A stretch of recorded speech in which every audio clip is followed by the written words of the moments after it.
Hello, everyone. Evolutionary TV. I am your host, Terry Earthwind Nichols, along with Linda Nichols. We're going to do a 10-week series on Evolutionary TV, Wednesday nights, 9 p.m. Eastern, for the next 10 weeks into the middle of September, which is Suicide Prevention Month. And what we're keying on is 10 weeks to suicide prevention.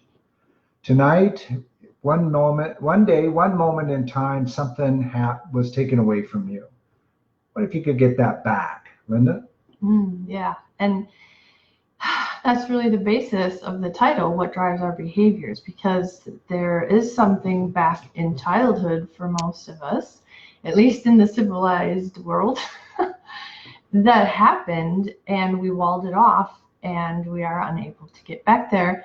And it just keeps drawing in the same energy and repetitive behaviors, really, like multiple marriages or even suicide ideation. Right? Yeah, so, tonight's tip is what drives behaviors? How comes the mind is so complex? Well, back when I was in high school, I got talked into taking a psychology class. And to this day, I never knew why until I started really getting into this. I recently, back when I was in school, I learned a little bit about Dr. Sigmund Freud and his work in psychology. And I don't remember any of that until recently. I was reading another book where his work was cited in the book, and it was very interesting to remember. He worked with people. He had a theory.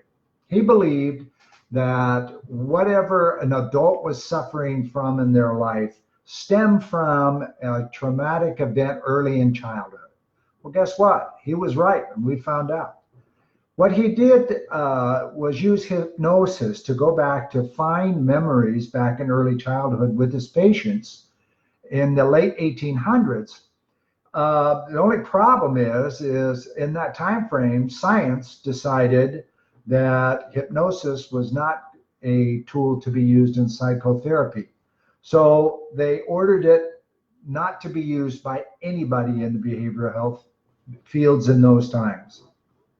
So Dr. Freud had to stop his work technically, especially with hypnosis, though all the way into the early 1900s and into the 1930s, he continued to work with trying to find a way to go back there consistently and find these lost memories.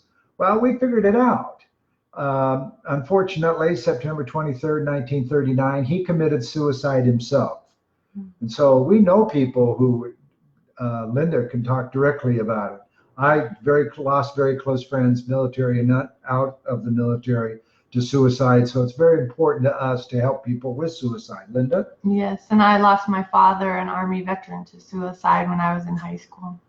Yeah, and where do I come from in all of this? Well, back in 2009, I stood on the edge of a 28-story condo building I was living in. One step more, and that would be it. I was standing there very calm. For people who've been working with suicide, they know that once a person gets to the point of calm and the decision to make suicide a reality for themselves, that's it. And that's where I was. Well, call it woo-woo or call it an hallucination or whatever you want, but a voice behind me, and there was nobody there, said, "Turn around, I have something for you to do." And I did, as if my old commanding officer turned me around and gave me an order.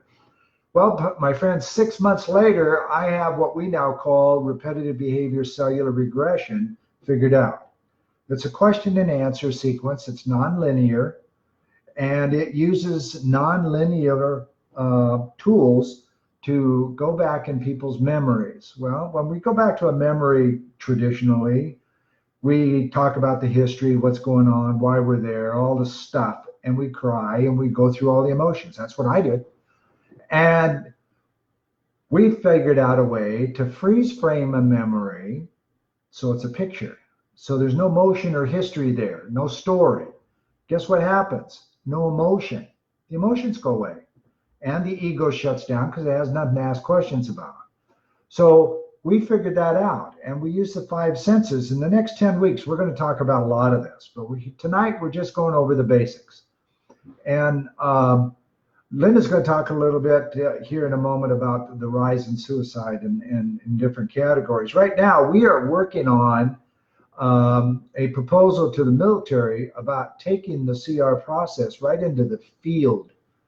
Okay, taking people through the CR process prior to their deployments, and then have people qualified to do continuations right in the field, so that soldiers can go through just a few minutes of specific questions, drop the trauma they just picked up in a firefight or something like that, and be fine, be full duty without even leaving the pit. Okay, so it's very cool. And we'll be sharing those questions with you Yeah, and later. we're gonna be giving you all of this information. We are trademarked and we are certified to do business with the government. We're procurement ready. So this is not something we just sat around and figured out and see if we could sell it. It really works. How long have we been at this? I have been at it since 2009. We started really working on it in middle of 2012. And we've been full-time, full go ever since. Now, people, we have clients and practitioners in 26 countries, 26 U.S. states and 12 countries. And our practitioners do the CR process in 7 languages. So this thing is really out there. Yep. Okay, Linda? Well, both of us needed to go through our own process. Yeah. And because this is a second marriage for both of us. We've only been together about 8 years now, right? Going on 9. Yeah. All right. So with suicide on the rise in teens and with our military families and veterans, repetitive behaviors, cellular regression, which is what Terry figured out and we further developed, can make a significant difference in reducing suicide ideation. We've proven that, in relieving symptoms of post-traumatic stress, and some people call that PTSD and complex PTSD. I was shocked at how it even worked there. And even with combat vets and non-combat vets. So we're pretty excited and really impressed with the results that not only we have personally gotten from taking people through this process, but we started an academy so people could learn how to do it, and the results that they're getting as well. We'll share more later. Yeah. So back to the tip that we talked about. What drives our behaviors? Mind is pretty complex. What your tip is tonight is knowing that what's going on with you is a behavior, not a disease, not a disorder, and drugs are not necessary. And you are not and broken. No office visits. We do this online. Yeah. So next Wednesday night, 9 p.m. Eastern, our tip for that week will be repetitive behaviors and what drives them. Thanks for joining us tonight and watching this on a replay here in Evolutionary Healer. Tell people about it. Share this video if you'd like to other people. And we'll see you next week. Good night. Good night.